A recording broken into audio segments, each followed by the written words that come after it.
you mentioned masculinity, which cued me to remember something that I've heard recently, something called toxic masculinity. What do you think about that? What is that all about? Do you That's know? been thrown about a lot. I think it means something different to different people, but Yeah. what's your take on it? My interpretation of what toxic masculinity is, of course, is and there's toxic femininity as well. There's the extreme according to the role that's interpreted. Toxic masculinity. I knew a young man who believed that his role was to bring in the money and his wife is to stay home, and she wanted to go out and do something too, but that wasn't going to happen. So he enforced that, right? Not understanding, listen, buddy, times change, people change, women have rights, they have dreams, they have goals, aspirations. You need to be her biggest fan and her partner in this, right? And if you live off that old archaic, caveman mentality, then you're creating a toxic relationship. Toxic masculinity and toxic femininity is anything that promotes a toxic relationship. If it doesn't support everybody in a way that helps all of us progress and grow and move forward, then the relationship is toxic. I've been in toxic relationships. I've been in some scary relationships. Hearing you talk about your past and not just going into the military at the same age, and we're about the same age. I think I turned 59 in September. When I'm 50. I'll be 59 in April. April of next year. So we're close to the same age. And and I grew up in Texas and Arkansas, and you grew up in Texas. But I think of myself as the anti-stereotype, at least in this area of the country. Real men, go hunting and fishing and own trucks and know about cars and like sports and that kind of thing. I don't do any of those things. I'm not part of that world, and so I kind of feel inferior or left out sometimes of that. Am I a real man? If I don't do all those things, around in the South and the Midwest, of course, that's a signature of a real man. Right, but that's a cultural definition is what's happening. That influence, we talked about influence, that's that influence throughout generations that this is the way you're supposed to be. This is what a real man is. I love people that go hunting and fishing. You know what? You go hunt and fish and bring the meat home, I'll cook it up and I'll eat it, right? But I don't hunt and fish, right? It doesn't mean that I'm not capable. It doesn't mean I'm not interested. Just that's not one of the things I do, right? And I think that we've got to learn that first of all, God made us all individually different. Now, if we were made individually different, and every individual makes up a culture, but the culture also makes up the individuals. So we got to determine if we want culture to change, then the individual has to change first. Who is it that I believe I am? And who is it do I believe I'm purposed to be? Then I need to live into that and stop worrying about what the world expects me to be, right? And that's when we'll find true peace, because anytime we're trying to live up to the expectation of other people, guess what? The expectation of other people, they don't have much in mind for you. They don't have any high. We have to live into our highest purpose, and that is what is God designed us to be, live into that purpose, and not be wrapped around the axle on what other people think and believe how I should be, right? And so when it comes to the masculinity aspect of it, I believe it's more of a character and values as opposed to activity, right? Am I a good man? What does that mean? Well, I live by the Army values. Now, I know you were Navy, right? In the Army, we had these values lists called LDRSHIP. It spells out leadership, missing a few letters, right? But it's loyalty, duty, respect, selfless service, honor, integrity, and personal courage. And I always teach on this too, and I say, listen, if you compromise integrity, all these are values. If you compromise integrity, that's the cornerstone of character. Then everything else falls apart. So as a man, am I integrous?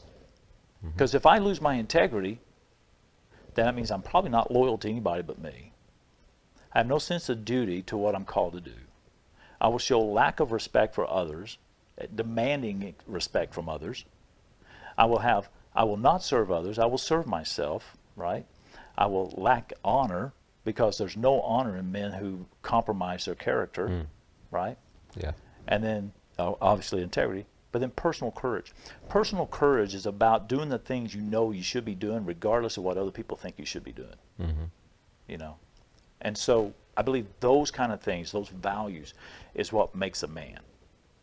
Living into that, and I can promise you, the women in your life, the children in your life, and other men who are looking to you for influence, they're going to gain greatly from that influence if you just live into that and what God's designed us to be. Okay. I know a lot of these overlap, you know, the Man Mastery Club and Goff Impact Consulting, and of course the Maxwell Method Disc Trainer. That's something a little different, but it works along with what you're talking about, I think. Talk about that for a minute, the disc trainer. Yeah, the disc trainer. The Maxwell method of disc, you know, there's a behavior and personality assessments. You know, some have taken like the Myers-Briggs, and there's others out there. And with the disc, it's based on. That's an acronym, also, by the way. It is. Each letter stands for a certain personality style, and those personality styles help us to identify communication and connecting styles too, right? So the D is more of a dominant, right? It's more of a dominant style. The D is a doer. The D wants to get things done. In other words, tell me what needs to be done and let me move on. If I need more information, I'll come to you, but I just need to know the facts, the bare. Is that what some people call a type A personality? Some people call them a type A. Yeah, it's like get on it right now, and I've got things to do. Okay, it's like that Eddie Murphy in that one movie. I'm a businessman. I got to go. Come on, right? You remember that? I can't remember what movie that was. I'm a businessman. I think it was Easy Money or something. I don't remember. Oh, really? I thought it was maybe Beverly Hills Cop. He was. It might have been that to be one. Someone. Anyway, yeah. You'll probably remember movies better than me. But yes, something. So the D is more of a dominant. So then the I is the influencer, and they're the ones that's more high energy. I'm an I. Fortunately, I'm not a high I, but sometimes it can look like that. Yeah. An I is one who has no problem talking. Right? I think we identified I must be an I. Anybody watching this, you already figured that out if you know DISC. But the I is also looking to how to make things fun. Yeah. What can we do to turn this into a better experience? You know, they're the persons you want to invite over. If the party's dull, hey, let's call Jay up. Okay, let's call Jay. Jay's going to raise the roof now. Your S's are the people that are more. They like things to be steady. They like things a little bit more secure and stable. They're the ones that really show greater love and compassion for people too. In other words, they want to say, if we have to do this, how is this going to impact my team members? How is this going to impact my family, my community? They're really focused on others, but they also don't like change. They don't like change. That's the steady aspect. They want things to be, secure. If their security is threatened, then they panic. That goes into the fear zone. You know, there's so much to talk about that. And then finally, the C on the DISC is your people that are more analytical, the compliance. You know, if the rules say this, we're going to follow the rules, right? My wife's C's come in. See, I'm in the I. She has some C. She's a rule follower. I'm looking at rules, say, yeah, but you know, I think there's a loophole in that. So I bet we could. How did that work in the Army? Yeah. Well, improvising all the time. I was always improvising. You know, they said do it this way. In fact, I got almost in trouble at an academy one time for improvising. But the sergeant major of the academy thought it was an awesome idea. Clint Eastwood's character, Gunny Highway. Of course, that was a Marine. Heartbreak Ridge. Yeah, Heartbreak Ridge. He said it several times in the movie. Adapt and overcome. Improvise, adapt, and overcome. Improvise, adapt, and overcome. That's right. Yeah, and then we adapted that into our quotes. But yeah, so the C is more analytical. In other words, the C wants more information. Yeah. And so you learn the styles of each type. Now here's the thing. Here's the beauty of it. I'm an ISD. Now on a scale, 3 scales, an ISD means that I'm obviously outgoing. I care about people, but I can step up and be the dominant also when need be. right? But because they're so close on the graph, right, I can be all three of these at the same time in certain settings. Yeah. Now my C is not listed there that close, but it's very close. It's just below the midline, right? So it's not identified. So I can be very analytical too. I'll break things down. I'll look at it, say what has to happen. I love mind mapping, which is a trait of a C, you know, but they're more analytical. People in computer technology, those kind of things would be more of a C. They want to know more information. How do I break it down? And how do I communicate this? Now the cool thing about DISC is if I know I'm an I, but I'm addressing a C, then I'm going to ask you something like, what do you think about that? But if I'm addressing an I or an S, I'm going to ask, how did that make you feel? What do you feel about that? I see. Yeah. So D's and C's are more about thinking and doing. S's are more about feelings, you know, and about, emotional side is the aspect of it, right? And so when you learn that, when I teach a D that they need to ask more questions of a C, give them that opportunity, it drives a D nuts. But if he really wants to make that connection with a C, he's got to remember, I need to connect with him where he is, not expect him to connect where I am. It kind of reminds me of the 5 love languages, you know, that has to deal with relationships. Gary Chapman. Yeah. It's similar to that. If you know what your wife or husband or significant other's love language is, then you know how to make them feel better or allow them to feel better. You can't make them do anything, but you speak into what it is that is their love language. My wife teaches that in her, she has a program called Marriage Fitness Training. Right. Excuse me. And that's one of the things we focus on too. But we also look at that when I'm talking to leaders. How can you apply the 5 love languages? And it catches some of them off guard too. It's like, love languages? You know, what do you mean love languages? I said, well, let me ask you this, you know, and here's the thing, as an observer, I'm very observant. I look in a room, and like if I'm speaking with somebody, I look in the room and I identify certain things. If there's a lot of family photos, they're probably closer to an S, right? If they're very clean and concise, and there's not a lot of clutter, they're probably a D. If they've got stacks of papers, but they're neat and orderly, you know what I'm going there? It's going to be a C. So I know how I need to address this person. When I'm coaching somebody on personal or leadership coaching, either personal life coaching or leadership development, I always include that they encourage them to take the DISC assessment first, because then when I get the results, I know how I can approach this person and communicate with them to get them to where they want to go. If I give a D a bunch of information, he doesn't want that. He wants something that's going to help him. But I need to have a good, fun personality. If I'm talking to an I, I need to ask the S, hey, how's your wife doing? I know you mentioned last time you had a birthday party you were going to. How'd that go? They're about people. Yeah. So yeah, that's the DISC. I love the DISC. I've often said that I have 2 personalities. I got many. I am an IT guy, so I have the analytical, logical, literal side of me for dealing with IT, information technology and computer technology.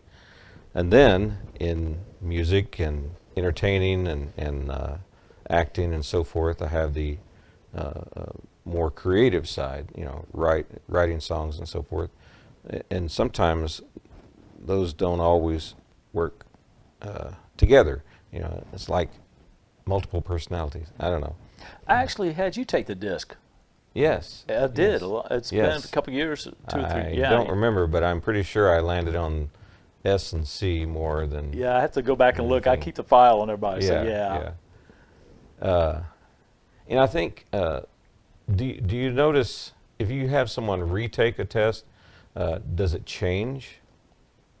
If it does, a lot of times it depends on what's going on in that person's life. Depends on how honest they are with the answers. Well, true. A lot of times people want to give what they think you want them to be. Exactly. You know, Yeah. And they'll do that sometimes. And so you can tell a lot of times when you start communicating, connecting.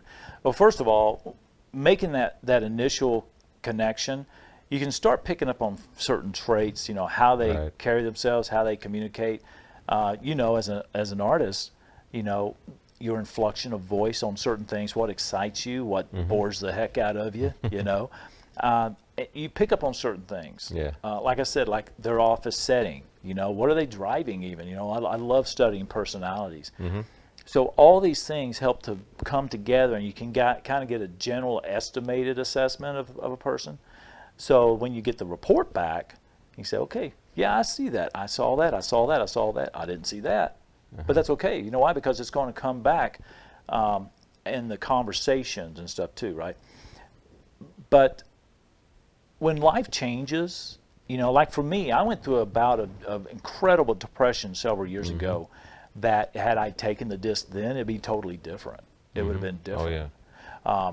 But who I'm in now, I think it works great when people that are in a more healthy state of mind at the time, and they have goals that they want to reach, but they have a healthy state of mind. So this is who I am. And there's 3 graphs. One is my private self, who I am, what I think I am inside. My public self, how the public perceives me. And then my perceived self, or my public self is how I want. I got to think about that. One of the public, private, and perceived. One of them is the way I think they take me. And the other one is the way I actually show up. I see. Yeah. Yeah. I find that in this setting, sometimes when we're talking behind the camera, it's just a natural, normal conversation. And when someone gets over there in front of the camera, they start talking like they're presenting, and they're not in a conversation. not being real. I like the natural conversation with all the uhs and the ums and so forth. Yeah. Because it's not rehearsed. No, and that's the best part is people can know when you're faking it. But I think the conversational styles, I mean, like podcastings, and you listen to podcast interviewers, and you could tell they're reading from a script. You could tell they probably got their notes already, and they're going to ask me this, this, and this, and this. I mean, while it's good to be prepared, right? But you can over-prepare to where you sound totally scripted. Yeah. And some of us aren't good actors, so I don't use a script because I would sound like a robot. And I'm not good at extemporaneous speaking, just talking off the cuff. Normally, I like to have a few things that I can spark the conversation and then get it rolling, But and I like having a script in the other things, of course. I've been in one TV episode where they didn't have a script. It was just, okay, this general thing. This is what's happening. Go with it, and you go, oh, okay. That's when your improv skills work and go to work. I love to improv. Let's see. Oh, I always ask my guests this question: what advice would you give to the people out there who want to be in any one of your many? I got a lot of hats. A lot of hats, yeah. Lot of hats. Speaking of hats, what's TCB? TCB, yeah, I've got the necklace and the ring, actually. These are actually taking care of business in a flash. Oh. It was Elvis's logo. Oh, okay. And, okay. Oops, I touched the mic, sorry. That's fine. I'll fix that. But no, these are Elvis's logos, and that's one of those things I adopted in my life. Taking care of business now. Let's do it now. And he lived by that. That's a Bachman Turner Overdrive song, though. Taking care of business in a flash. Let's just change the words. Okay. We'll change the words. I got you. We'll take our creative liberties. What advice would you give to the people that are interested in getting in touch with you or want to be involved in anything that you're doing or involved, be in an Elvis tribute artist? I got my tongue tied. Or wants to be in a leadership program or whatever. Any of those. Anything. Yeah. Well, first thing I would say is Steve's going to put my contact information up there. So definitely reach out to me. And if you got questions about any of those things and how to get started, I was talking with a man today who's about 70 years old who he's retired, wants to start entertaining in nursing homes. What do I need to do? So I was texting back and forth with him, and he'd seen one of my videos and just helping him out. But he did what every one of us need to do. Find somebody who does what you do or does what you want to do or does what you do but you want to be better. Find that person, right? And ask them for their time. Ask them because Steve, here's what I've learned about people. we're all more afraid of asking people for wisdom when we're all waiting for somebody to ask us for wisdom. Yeah. We all want somebody, Yeah. ask me Yeah. what I know so I can shine, okay? Yeah. But we're afraid to ask because we think we have to be already knowledgeable in something. Here's what I know. Before anybody knew anything, everybody knew nothing. Yeah. You knew nothing. Before I knew how to be an Elvis tribute artist, I didn't know how to do that. Before I could sing, I didn't know how to sing. Before I could fire an M16 or AR-15 or any other weapons downrange, I'd learn those things. Before I could march with my left foot first and not my right foot and try to keep my foot in, I have a little thing with my feet going like that. Yeah. Yeah. So keep them in. I had to learn those things. In martial arts, I had to learn those things. Yeah. All these things. Oh, we didn't even talk about that. So you go to the people who know what you want to know, whether you're doing it or you want to do it, and you ask them for their advice. So, but if I can serve you in any way, whether you want to become an Elvis tribute artist, a performer, whether it's not, because I like to do more than just Elvis, which I really want to do more of. Yeah. You do Roy Orbison or Buddy Holly? Yeah, I can do those. Yeah. I can do those, but more than anything, I love some of the old Nat King Cole and Michael Bublé music. So I love that kind of scene. Yeah. But also, there's a guy in me named Jay that actually does stuff too. Yeah. So I'm curious to see what Jay Goff sounds like. You know? Yeah, and he's very good. And without doing Elvis. Like my wife says, you sound like Elvis. Stop it. Okay, well, raise the note then. Yeah, there you go. Elevate it. But whether it's that, whether it's military, you're interested in the military, where you want to start a business, entrepreneur, if you want to start online entrepreneurship, there's so many things I'm involved with that social media marketing, social media platforms. That's big. That's really big right now. If you want to do podcasting, videos, whatever that is, here's what I know. And I used to lead a network chapter too. It's kind of like BNI, so I was kind of president of one. Really just make that connection with people. And here's what I know. That if I don't know the answers, chances are I know people who do. Because we're all connected to other people some way, somehow.